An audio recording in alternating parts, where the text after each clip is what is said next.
Geiger Counter. They are named after Hans Geiger, who had perfected them. Now it is a little thing and then a little tube, basically. A little box oftentimes and then a little tube. Inside of the tube there's gas. The outside of the tube of that cylinder, that is a cathode, so a material which is conducting electricity, and inside of the cylinder there's protruding a wire, that is the anode. Now, and there is hypothetically the chance that from this anode or from this cathode, one to the other one, is electricity flowing or current flowing. And if there's current flowing between the anode standing just peacefully in the middle and the cylinder at the outside, then the Geiger counter says there's electricity flowing. It starts to click or show something with a needle or something that there is electricity flowing. That electricity is now the goal to make it going by a Geiger counter. Inside of a cylinder, there is gas at low pressure. There's gas inside of it.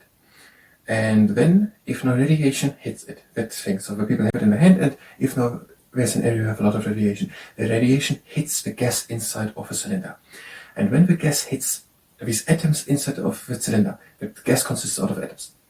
These atoms are hit, and now they're splitting. It becomes an ion. An ion is just an atom which has lost or gained an electron, and the electron which was lost.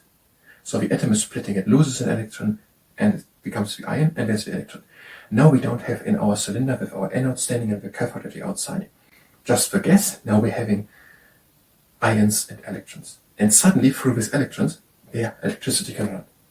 And now the Geiger counter says there's electricity running from the anode over the electrons to the cathode or the other way around.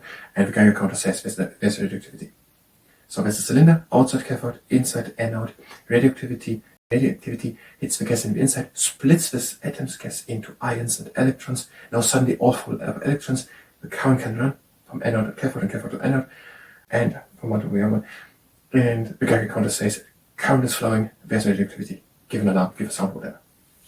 That is according to Science Encyclopedia by